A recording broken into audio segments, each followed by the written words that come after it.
নিতে হয়। যেমন আমি আমার জীবনের শুরুতে আমি ভাবিনি আমি সেলসম্যান হব, কিন্তু আমি এখন সেলসম্যান। তাহলে যেহেতু আমি সেলসম্যান হয়ে গেছি, তাহলে এখন আমাকে এইটাতে পারফেক্ট হওয়ার জন্য যেই জিনিসগুলো করার দরকার সেটা আমাকে করতে হবে। আর যদি সেটা আমি না করি তাহলে দিন শেষে আমাকে হতাশ হতে হবে। যেমন আপনি বললেন স্যার এখন বৃষ্টি হচ্ছে, সিচুয়েশান ভালো না, ব্যাটে বলে হচ্ছে না, এই কারণে আমরা সেলটা ভালো করে করতে পারছি না। ভাই বৃষ্টি হচ্ছে, এটা কি আপনার কন্ট্রোলে? চাইলে কন্ট্রোল করতে পারবেন? থামানো সম্ভব? সম্ভব না।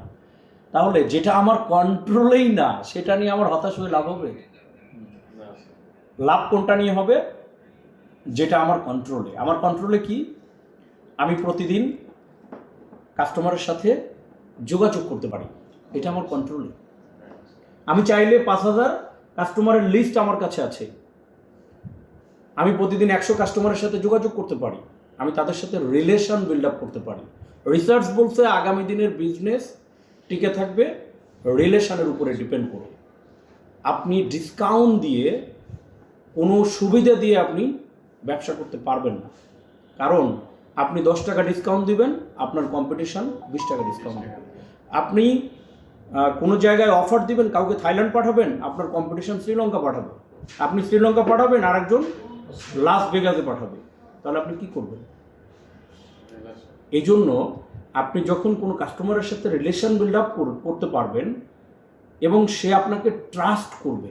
একটা কথা মনে রাখেন, দিন শেষে যদি কোনো কাস্টমারের কাছে আপনি বিজনেস করতে চান তাহলে ট্রাস্ট খুবই জরুরি। এই জন্য কাস্টমারের সাথে রিলেশন বিল্ড আপ করতে হবে, সে যেন আমাকে ট্রাস্ট করতে পারে, আমাকে বিশ্বাস করতে পারে, সে যেন বুঝতে পারে যে এই লোকটার দ্বারা আমার কোনো ক্ষতি হবে না, সে খারাপ একটা জিনিস আমাকে ধরাই দিবে না। যখন এই ট্রাস্টটা মানুষ আপনাকে করা শুরু করবে, তখন দেখবেন কাস্টমার আপনাকে বলবে, ভাই আমি কিন্তু বাইরে এই প্রোডাক্টটা আপনার চেয়ে 5,000 টাকা কমে পেয়েছি, কিন্তু তারপরেও আপনার কাছ থেকে পারচেস করলাম, বিকজ আপনাকে আমি বিশ্বাস করি, আপনার সাথে একটা রিলেশন বিল্ড আপ হয়েছে এবং আমি মনে করি অ্যাটলিস্ট আপনি আমাকে ঠকাবেন না, এবং এই কারণেই আপনার কাছ থেকে প্রোডাক্টটা পারচেস করি। বলে এই কথা কাস্টমার? অনেক কাস্টমারই বলে।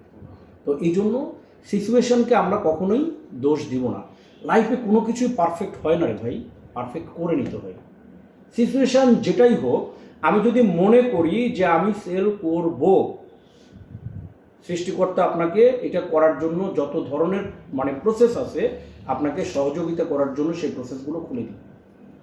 কিন্তু আপনি যদি মনে করেন বাইরে বৃষ্টি হচ্ছে, সিচুয়েশান ভালো না, চারিদিকে শিববাড়ির মোড়ে মারামারি হয়, না, ব্যবসা হবে না।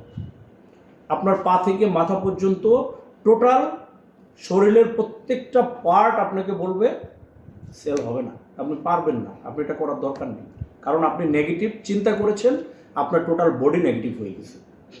আপনি পজিটিভ চিন্তা করেন যে সিচুয়েশান যেটাই হোক আমার টার্গেট আমি বিক্রয় করব। আপনার বডির প্রতিটা পার্ট আপনাকে বলবে আপনি পারবেন, আপনি মুভ করেন। একটা জিনিস মনে রাখবেন, ব্যারিয়ার হচ্ছে 10 to 15%, but opportunity is huge. আপনি ব্যারিয়ারকে বড় করে না দেখে অপরচুনিটিটাকে বড় করে দেখবেন, ঠিক আছে? ব্যারিয়ারকে বড় করে না দেখে অপরচুনিটিটাকে বড় করে দেখেন, যে আমার অনেক সুযোগ আছে।